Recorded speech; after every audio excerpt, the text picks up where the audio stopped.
이사야 53장 여러분 다 아시죠? 이사야 53장 아주 유명한 장이죠. 왜 유명하냐 하면요, 이사야 선지자가 인류의 구세주로 오실 메시아의 고난과 죽음에 대해서 여기서 미리 예언을 해놨습니다. 메시아가 어떻게 고난당하고 어떻게 죽을 것인가, 이거에 대해서 예언을 해놨습니다. 600년 전에, 메시아가 오기 600년 전에 예언을 해놨습니다. 여기에 보면요, 그 메시아의 장례를 어떻게 치룰 것인가, 그거에 대해서도 얘기가 되어 있습니다. 예언이 되어 있습니다. 성경 말씀을 한번 볼까요?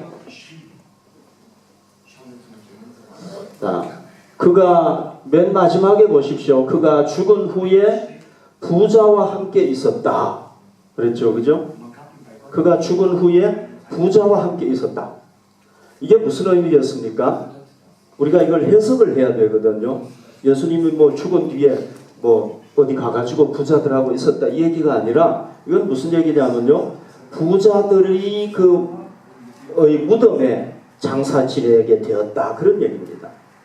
부자가 묻히는 무덤에 장사되게 되었다, 묻히게 되었다, 그런 얘기입니다. 그러니까 여러분 잘 생각해 보십시오. 예수가 바로 이 구약 성경이 예언했던 메시아가 되려면 어떻게 해야 됩니까? 부자가 묻히는 그 무덤, 그러니까 무덤이 뭐 적은 무덤이 아니겠죠, 그죠? 아주 으리으리하고 큰 무덤에 묻혀야 되는 겁니다. 그래야 예수가 메시아구나, 이게 증명이 돼요. 그런데요, 이 국가 반역죄로 지금 예수가 죽잖아요. 로마에 대한 반역죄로 죽잖아요. 이런 반역죄로 죽는 악질 죄인들, 그러니까 아주 악한 죄인들은요, 이 십자가에 못 박아 죽이잖아요. 그리고 십자가에 못 박아 죽고 난 뒤에도 가족들이 장례를 치를 수 있도록 시체를 그 가족에게 인계하지 않았어요. 왜? 너무 악한 죄인이기 때문에. 그리고 이런 사람이 죽었을 때 누가 내가 저 사람의 시신을 거둬가지고 너무 불쌍하니까 장례를 치러야 되겠다, 이렇게 나서는 사람도 아무도 없었어요. 그러니까 여러분, 예수가 지금 끔찍한 죄인으로 죽었잖아요, 그죠? 그러니까 저 사람이 유대인들의 장례법대로 값비싼 향품에 의해서 또는 부자가 묻히는 무덤에 장사가 된다, 장례 치러진다는 건, 이거는 상상도 할 수 없는 일이고 불가능한 일이죠. 이해가 되셨죠, 그죠? 그리고 예수께서 십자가에 못 박힌 그 날이, 죽은 날이 큰 날이라고 그랬죠. 큰 날이다. 이건 뭐냐면 안식일이 시작이 되는 날이고, 또 유대인들에게 1년에 한 번밖에 없는 6월절 절기가 시작이 되는 날이에요. 그러니까 준비하는 날이란 말이죠. 그러면 여러분 생각해 보십시오. 예수께서 몇 시에 죽었습니까? 오후 3시에 죽었어요. 그럼 보통 안식일이 딱 시작이 되는 게 해가 딱 지는 때인데, 그게 보통 몇 시냐면 6시, 오후 6시쯤에. 그럼 몇 시간이 남은 겁니까? 3시간 남았죠. 안식일이 딱 시작이 돼버리면은 사람들은 전혀 일을 할 수가 없어요. 사람이 죽어도 매장도 못해, 그때. 안식일이 지나고 해야 돼.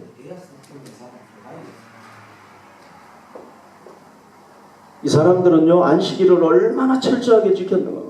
그러니까 3시간 동안에 예수님의 시체 찾아가지고 향품 갑자기 구해야 되고, 시신을 감쌀 세마포 구하고, 거기다가 뭐까지 구해야 되면 부자의 무덤까지, 무덤도 아무 무덤이면 하면 안 되는 거예요. 부자의 무덤까지 구해가지고 이걸 매장을 해야 되는데 3시간 동안 해야 되고, 이건 거의 불가능. 이해가 되셨죠, 그죠? 그러면은 여러분, 만약에 이 예언이 예수에게 이 불가능한 얘기인데 이루어지면은 예수가 뭐라는 겁니까? 메시아라는 얘기죠. 그죠? 이거 이루어질 수가 없는 거예요. 그 당시 상황으로 보면. 그런데 이루어지면은 이 사람이 구약이 예언한 메시아고 사람의 힘으로는 이게 이루어질 수 없는 거기 때문에 누가 그 예언을 이뤘다고 우리가 확신할 수 있습니까? 하나님께서. 이건 인간의 힘으로 할 수 없기 때문에 하나님께서 이룬 것이다. 이렇게 우리가 확신해야 되는 겁니다. 자, 그게 진짜 역사 속에서 이루어지면 여러분들 확신할 거죠? 아멘? 여러분 확신해야 돼요. 그게 이루어지면. 왜? 불가능한 상상도 못할 일이 이루어진 거니까. 자, 예수님께서 십자가에서 돌아가시잖아요. 그리고 예수님의 시신이 어떻게 처리가 되었습니까? 여기 말씀을 봅시다. 아리마대 사람 요셉은 예수의 제자이나 유대인이 두려워 그것을 숨기더니 이 사람이 예수님 살아있을 때는요, 나 예수의 제자가 아니야. 왜? 겁나가지고 안 한 거예요. 그런데 예수가 죽은 후에 이 사람이요 갑자기 빌라도에게 찾아가가지고 예수의 시체를 나에게 내주십시오 얘기를 한 거예요.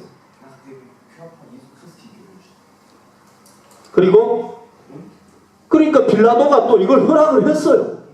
허락하면 안 되는데.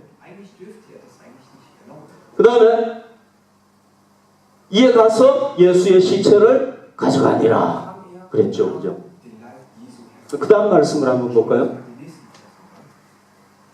일찍이 예수께 밤에 찾아왔던 니고데모도, 이 사람도 예수님 살아있을 때는 난 예수의 제자 아니야, 안 믿어, 이렇게 딱 얘기했던 사람인데 모략과 침량 섞은 것을 100리터라쯤 가지고 온지라. 그래서 예수의 장례가 치러지게 되는데요. 여러분, 이 사람들의 행동이 그냥 뭐 쉬웠을 것 같아요? 어려웠을 것 같아요? 이렇게 하는 게 잘 모르겠죠. 그죠? 우리 로마 시대 때 안 살아봤기 때문에 잘 모르겠죠? 이게요, 생명을 걸어야 될 문제인 거예요. 왜 그러냐? 보십시오.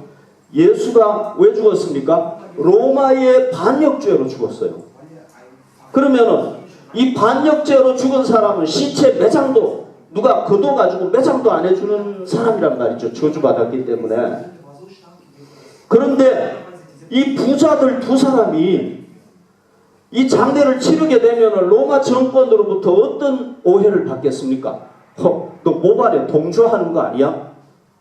이런 오해를 받을 수 있었단 말이죠. 그리고 예수가 또 왜 죽었습니까? 유대인들에게는요, 가장 악질 죄인인 신성 모독죄로, 하나님을 모독한 죄인으로 죽었단 말이죠. 그런데 이 사람들이 그 예수의 시체를, 장례를 치렀다는 건 이건 뭐예요? 이거는 자기도 신성 모독죄를 짓는 거랑 마찬가지란 말이죠. 그러니까요, 이거를 한다는 게 이게 쉽지 않는 일이에요. 제가 지금 말은 쉽게 하지만요, 실제로 그 상황에 들어가가지고 우리가 있다 그러면 이거 어려운 겁니다. 왜요? 우리는요, 안 믿는 사람들 앞에서 음식 먹을 때 이 기도하는 것조차도 어때요? 주저하게 되잖아, 그죠? 그건 뭐 힘들어요. 그런데 주저하게 되고요. 타종교인들 앞에서 성경 꺼내가지고 읽는 것도 이게 용기가 필요한 거란 말이죠. 근데 이게 목숨을 걸어야 될 일인데 이게 쉬웠겠습니까? 결코 쉽지 않았다. 예수를 3년 동안 따라다녔던 제자들, 나는 절대로 예수님을 부인하지 않겠습니다 하고 따라다녔던 이 제자들 어디로 갔습니까? 예수님이 붙잡혀가지고 죽으니까 다 도망쳐버리고 없는, 아무도 나타나지 않는 가장 어려운 때에 이 사람들 좀 정신 도운 거 아닙니까? 이런 때에 이 장례를 치렀다. 더 웃기는 게, 웃긴다고 그래야 될지 모르겠는데 아무튼 더 웃기는 게 있는데요. 그게 뭐냐면요, 이 사람들이 예수님 살아있을 때는 자기는 입 딱 다물었어요. 다른 사람이 너 예수 제자지? 난 아니야. 물론 뭐 아니라고 했는지 안 했는지는 제가 모르겠어요. 그러나 자기가 제자라는 걸 안 드러냈단 말이죠. 그런데 예수님이 죽고 난 뒤에 나는 예수의 장례를 치를 거야 하고 이렇게 나타났단 말이죠. 그러면 여러분, 예수가 살아있을 때는 그래도 자기들이 기대했던 메시아라는 것을 소망을 가질 수가 있잖아요. 근데 예수가 딱 죽어버렸단 말이죠. 그러면 자기들이 기대했던 메시아가 아닌 겁니다. 그럼 그 사람을 위해서 뭘 한다는 거는, 이거는 이득은 하나도 없고 손해만 되는 일인 거예요. 남의 손가락질만 받을 일이라고. 그 여러분들 같으면 하겠습니까? 아, 여기는 보니까 막 얼굴이 다 할 것 같은 막 그런 사람들만 다 있네요. 전 못할 것 같아요. 못할 것 같아요. 왜 내가 그런 장사를 해요? 완전히 빚지는 장사를 내가 왜 해요? 차라리 할 거면 예수님 살아있을 때 했으면 예수님으로부터 칭찬이라도 듣지. 죽고 난 뒤에 왜 해요 그걸? 그러니까 이 사람들이 행동이요, 정말 감동적이고 영웅적인 거예요. 계속 이게 왜 했는지 난 모르겠어요. 그런데 여러분, 이건 사람의 힘으로 할 수 없는 거죠, 그죠?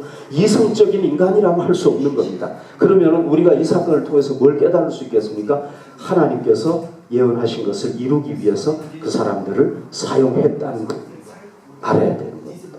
아멘. 인간의 힘으로는 이루어질 수가 없는 거예요. 그리고요, 이 모략이라는 것은요, 아주 비싼 향품이에요. 침향, 이것도 마찬가지예요. 아주 비싼 향품이에요. 이게 가루로 된 거예요. 가루. 여기 100리트라쯤 가지고 왔다고 했잖아요. 니고데모가. 이 100리트라쯤이라는 거는 지금 킬로그램으로 따지면 어느 정도 되느냐 하면요, 약 34kg 정도 돼요. 꽤 크죠, 그죠? 34kg. 이 정도는요, 한 사람의 시신을 위해서는 너무 많은 양이에요. 이거는 누구를 장례할 때 이 정도 사용하느냐 하면요, 보통 왕족들, 왕의 가족들이나 왕을 장례 치를 때 이렇게 하는 거예요. 그러면 우리가 이걸 통해서 니고데모가 어떤 존재라는 걸 알 수가 있겠습니까? 예수님을 너무 사랑했다는 거, 그죠? 그리고 예수님을 죽었지만은 왕으로서 장례를 치렀다는 것을 보여주는 겁니다. 본래 이 유대인들의 장례는요, 향유를 몸에 발라가지고, 향유 알죠, 그죠? 막달라 마리아가 깨뜨렸던 그 값비싼 향유, 몸에 다 바르려면은 한 1년치 이상 돈이 들어가겠죠, 그죠? 그거를 샥 발라가지고 그 다음에 세마포, 값비싼 옷으로 이렇게 둘둘 말았단 말이죠. 이게 정식적인 유대인 장례법이에요. 그러나 예수님은 지금 시간이 너무 없는 거예요. 그렇게 할 수가 없는 거예요. 그래서 세마포로 감싸면서 이 모략과 침향을 그냥 뿌린 거예요. 가루. 왜? 시간이 없으니까. 그러나 뭐 마찬가지죠, 그죠? 비슷한 거죠. 그 다음 말씀을 볼까요? 예수께서 십자가에 못 박힌 곳에 동산이 있고 동산 안에 아직 사람을 장사한 일이 없는 새 무덤이 있는지라. 그러니까 새 무덤에 장사를 한 거예요. 이 새 무덤이라는 건 뭐냐 하면은 나이가 오래되지 않았다, 그게 아니라 아무도 아직 장례를 치른 적이 없는 무덤이다, 그런 얘기예요. 여러분들 나중에 이스라엘에 가보시면은요, 이 무덤이 참 신기한 게 뭐냐면요, 무덤이 이렇게 돌을 파가지고 무덤을 만들잖아요. 그러면 거기다가 할아버지를 묻었어요. 그럼 오래되면은 이제 뼈만 남잖아요, 그죠? 그러면은 거기다가 또 아들이 죽으면 거기다 또 묻는 거예요. 계속 이렇게 묻어나가는 거예요. 물론 뼈는 이렇게 또 이제, 그러니까 아직 아무도 한 적이 없는 무덤이었다는 겁니다. 그런데 거기에 예수님이 장례를 치르게 됐는데요. 마침 이 무덤이 또 어디에 있었냐면은 예수님이 십자가에 못 박혔던 동산, 거기에 무덤이 있었던 거예요. 가까이. 이 무덤의 주인이 누구냐? 마태복음에 보면 나오는데 아리마대 요셉이 주인이었습니다. 그러니까 타이밍이 모든 게 절묘하죠. 이걸 누가 할 수 있겠습니까? 하나님밖에 못하죠. 그래서 예수님을 새 무덤에, 부자의 무덤. 이 아리마대 요셉은요 국회의원이고, 니고데모도 국회의원이었고, 그 당시에 이스라엘의 유대의 국회의원이고 부자였던, 엄청난 부자였단 말이에요. 보통 사람은 저런 향유, 저거는 저 향품 저런 거 사지도 못해요. 그러니까 하나님께서 예언하시고, 그게 내가 예언한 걸 이룬 거라는 것을 확실하게 알려주시기 위해서 그냥 자연스러운 상황에서 이룬 게 아니라 완전히 불가능한 상황에서 이루신 거예요. 그래야 우리가 믿으니까. 그래도 안 믿지만, 그죠? 우린 그래도 잘 안 믿잖아요, 그죠? 네. 믿으실 거죠? 네. 확실하게 믿도록 그렇게 한 거예요. 그리고 이걸 통해서 예수가 누구라는 겁니까? 하나님께서 인류를 죄와 죽음에서 구원하기 위해서 보내주신 인류를 구원할 메시아라는 것을 확실하게 다 드러내신 거예요. 우리는 지금 예언을 계속 보고 있습니다. 그죠? 십자가에 달렸을 때도 예언이 이루어졌고, 이것까지도 예언이 이루어졌다는 거예요. 그래서 예수가 누구라는 거예요? 메시아라는 게 드러나게 된 거예요.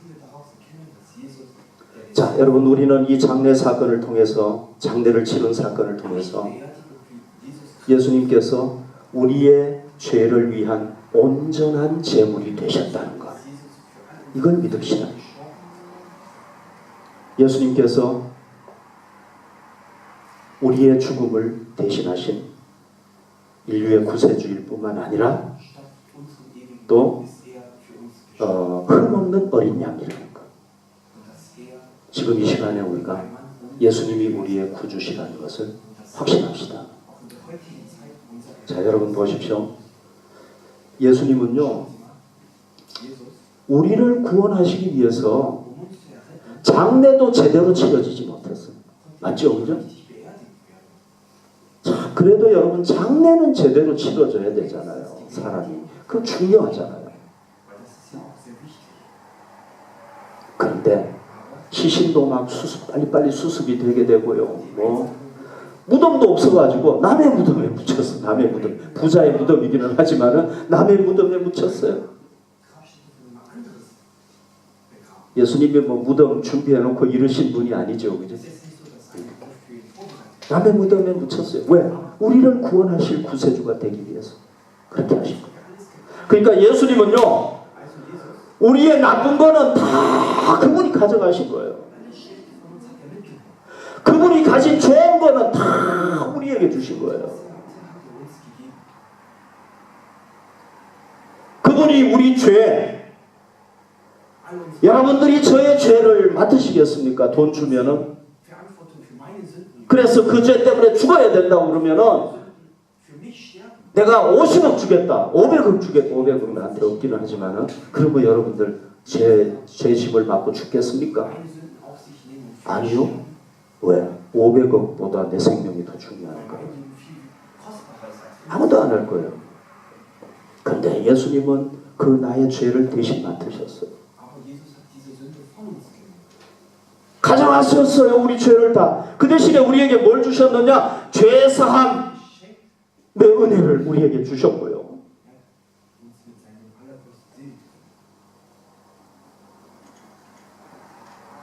우리가 하나님 앞에서 의롭다고 인정받을 수 있는, 우리가 의로운 게 아니에요. 그러나 너는 의로운 사람이다, 내가 너를 의롭다고 인정해준다. 이게 기독교의 칭의란 말이죠. justification. 그죠? 그걸 주신 거예요, 우리한테. 예수님께서 우리의 이 생명을 자기가 가져가셨어요. 우리 대신 죽었기 때문에. 그리고 우리에게 뭘 주셨느냐? 우리에게 영원한 생명을 허락해 주셨단 말이죠. 그래서요, 사도 바울, 여러분, 바울은 항상 생각해야 될 게 예수 믿는 사람들 다 때려 죽여야 된다고 생각했던 사람이에요. 그죠? 예수 그러면은 막 이 사람은 그냥 자다가도 벌떡벌떡 일어나가지고 저놈들 다 죽여야 될 놈들이다. 저 미친 놈들. 예수가 부활했다고? 저 말도 안 되는 놈. 이렇게 했던 사람이라. 그래서 막 그냥 자기 나라뿐만 아니라 외국까지 가가지고 예수 믿는 사람들은 다 잡아온 사람 아닙니까? 거기에 자기 재산을 투자하고 자기 생명을 거기에 다 투자했던 사람. 이런 사람이 예수님 만나니까 변화돼가지고 뭐라고 얘기를 했냐면 이렇게 얘기를 했어요. 이게 바울이 한 얘기입니다. 여러분, 바울이 회심하고 난 뒤에 베드로가 얘기했다면 좀 우리가 못 믿을 텐데 바울이 얘기한 거니까 믿을 수 있죠. 그죠? 바울이 뭐라고 얘기했습니까? 로마서 4장 25절 예수는 우리가 범죄한 것 때문에 내 줌이 되고 예수님이 우리의 죄, 우리의 죽음을 다 가져가신 거예요. 대신 또한 우리를 의롭다 하시기 위하여 사랑하셨느니라. 우리를 의롭다고 인정받도록 하기 위해서. 이게 누구? 바울 얘기예요. 바울. 그 전에 사울이었지만 바울 얘기. 제 얘기가 아닌데 바울 얘기예요. 바울이 그렇게. 그러니까 이거를 또요. 참 종교개혁자 루터라는 사람이 이 구절을 주석을 하면서 아주 멋지게 주석을 했어요. 뭐라고 주석을 했냐면은 예수님과 우리가 완벽하게 자유받는다. 멋있죠, 그죠? 주석 멋있겠죠. 예수님이 우리 자리에 탁 서시고 우리는 예수님의 자리에 탁 서 완전히 자유바꿈을 했다는 거. 아멘. 여러분, 우리가 새롭게 추수감사주의를 맞이했는데요. 우리가 뭐에 대해서 감사해야 되겠습니까? 우리의 그리스도인의 진짜 감사가 뭐겠습니까? 하나님께서 나 같은 죄인을 위해서 영원히 죽어야 될 나 같은 죄인을 위해서 그 하나밖에 없는 아들 예수 그리스도를 보내주셨다는 것. 그 사랑. 나를 얼마나 사랑하시면 자기 아들까지 주시겠어요. 아멘. 그 하나님의 사랑에 우리가 감사해야 되지 않겠습니까? 그리고 하나님 아버지가 야, 너 가서 인류를 위해서 너가 죽어야 되겠다. 제가 기꺼이 가서 죽겠습니다. 그렇게 하고 이 세상에 오셔서 우리 죄를 위해서 십자가 지고 죽으신 예수. 그분의 은혜에 우리가 감사해야 되지 않겠습니까?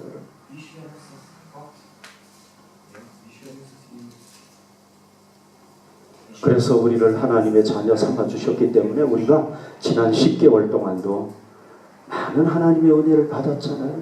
그죠? 우리가 받은 은혜가 얼마나 많습니까? 기도의 응답의 은혜. 그죠? 우리가 뭐 쉽게 받을 수 있는 거 기도 응답 받았어요? 아니잖아요. 우리 힘으로 할 수 없는 것들.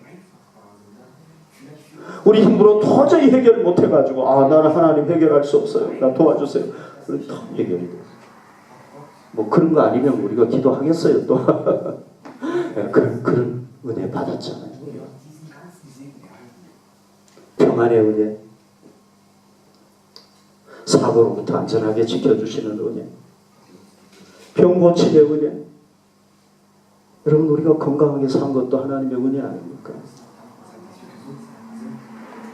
물질적인 은혜. 우리가 지금까지 살아온 게 돈 한 푼 없이 살아온 거 아니잖아요. 그죠? 다 하나님께서 공급하셔서 이렇게 살아온 거 아닙니까? 물론 우리도 노력했지만 우리의 노력만 가지고 또 되는 게 아니잖아요. 이런 놀라운 은혜를 우리에게 베푸셨어요. 지금 세계 도처에는 여러분 지진이 나가지고 막 마을 하나가 진짜 막 없어지고요. 태풍이 불어가지고요. 수많은 사람들이 자기 재산을 잃어버리고 우리가 그 주인공이 되지 말라는 법이 없잖아요. 그죠? 우리는 그 주인공이 안 된다고 생각해요. 그랬다가 딱 주인공이 되면 하나님 왜 납니까? 이제 이렇게 하는데 우리도 얼마든지 그런 주인공이 될 수 있단 말이죠. 하나님께서 다 지켜주신 겁니다. 그걸 우리가 깨달아야 돼요. 그래서 우리는 그런 은혜에 감사해야 될 줄 믿습니다. 오늘 우리가요 진정으로 하나님 앞에 감사하는 그런 시간을 좀 가지도록 하겠습니다. 그리고요, 아직 설교 안 끝났어요. 아리마대 요셉과 니고데모가요, 자기들의 생명을 걸고 자기들의 물질, 자기들의 시간, 자기들의 정성, 무덤까지 다 예수님을 위해서 헌신했잖아요. 그들이 무슨 대가를 받았습니까? 너무 놀라운 것은요, 예수님께서 부활하심으로 말미암아 3일째 되는 날 부활하심으로 말미암아 진짜 메시아구나 하는 게 확실하게 드러났고요. 기독교가 시작이 됐어요. 여러분, 만약에 예수님의 부활이 없었다면 예수가 부활했다는 기독교는 이 세상에 없을 거예요. 아마 기독교가 있더라도 예수는 죽었는데 우리를 위해서 참 불쌍하게 죽었다, 위대한 성인 중에 한 분이시다, 이 정도 됐겠죠. 부활을 주장하는 기독교는 존재할 수가 없는 거예요. 그리고 그것뿐만 아니라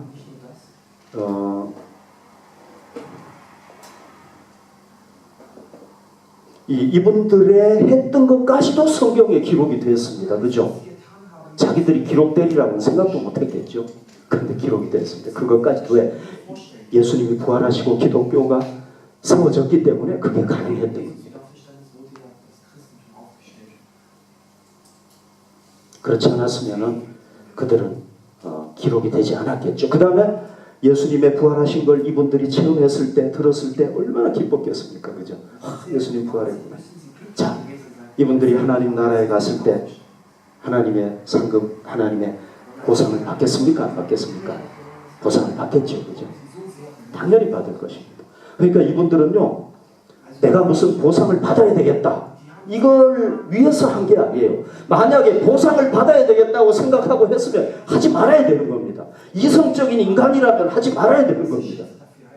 왜 폭탄을 짊어지고 불로 뛰어듭니까? 이건 있을 수 없는 일입니다. 단지 그냥 예수님이 좋아서, 예수님이 사랑하기 때문에 그의 시신이라도 내가 좀 해줘야 되겠다, 이런 마음을 가지고 한 거예요. 그랬는데 엄청난 보상을 받게 된 겁니다. 자, 여러분, 우리는 이분들보다 더 복된 사람들 맞지요? 그죠? 왜? 우리는 이미 역사를 통해서 이제 예수님께서 부활하셨다는 걸 믿고 알잖아요. 아멘? 그래서 예수님을 위해서 헌신하는 것은 의미가 있는 일이다, 없는 일이다? 되게 어려운 질문이죠. 그죠? 의미가 있는 일이다. 그러면은 내가 지금 봉사하는데 헛된 것 같아요. 이거 보상 있겠나? 물론 보상 말하고 하면 안 되지만은 그래도 하면은 어떻게 된다는 겁니까? 존귀한 일이 된다는 거죠. 이 사람들처럼 정말 생명 걸어야 될 일이라고 할지라도 하면은, 예수님을 위해서 하면은 의미 있는 일이다, 그런 얘기죠. 자, 여러분, 예수님께서 이 장례 치른 것을 보면은요, 우리가 나중에 죽어가지고 무덤이 크게 유명하게 되기 위해서 살면 안 되겠죠. 그죠?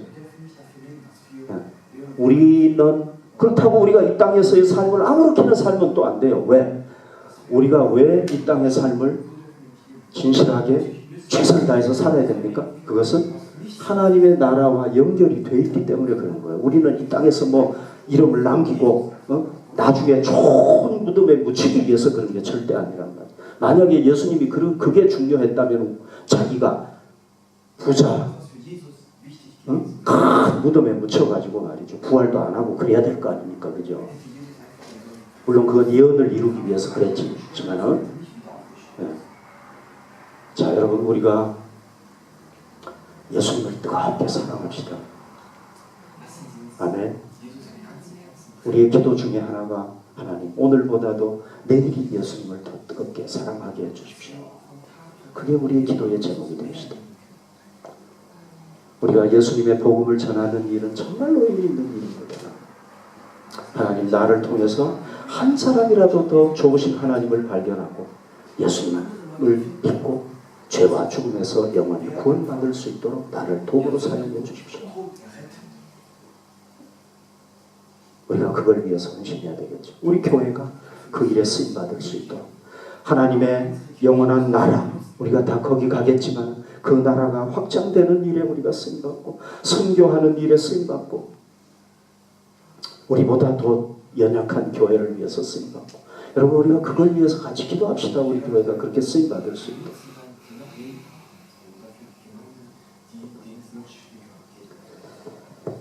다니엘이라는 사람은 정말 결혼도 안 하고요. 결혼 못했죠. 바벨론의 포로로 잡혀가가지고 왕궁에서 황관처럼 그렇게 일했으니까 일생 독신으로 하나님을 위해서만 살았던 사람인데요. 이 사람이 천사의 음성을 들었어요. 천사가 전해주는 메시지를 들었는데 다니엘서 12장 3절 이거예요. 지혜 있는 자는 궁창의 빛과 같이 빛날 것이요 많은 사람을 옳은 대로 돌아오게 한 자는 별과 같이 영원토록 빛나리라. 이 땅에서도 빛나지만 하나님 나라에서 영원히 빛나게 된다는 것입니다. 자, 여러분 우리가요 요리를 하나 하더라도 예수님을 위해서 하고요. 예수님 생각하면서 하고요. 직장 생활을 하든 학업을 하든지 뭐든지 아무튼 제사장으로서 하나님을 위해서 하는 것, 이게 루터의 개혁 정신이란 말이죠. 만인 제사장서. 그죠? 이렇게 하면은요 어떤 결과가 오느냐? 우리가 하나님 나라에서 영원히 감사드리는 은혜를 누리게 되는 겁니다. 부활의 영광에 참여하게 되고 영원한 감사로 하나님께서 우리에게 보답해 주실 줄로 믿습니다. 그래서 예수님을 위한 우리의 열정이 식어지지 않게 합시다. 아멘. 예수님을 위한 우리의 봉사가 중단되지 않도록 합시다. 아멘. 우리 찬양 하나 드리고 기도하겠는데요.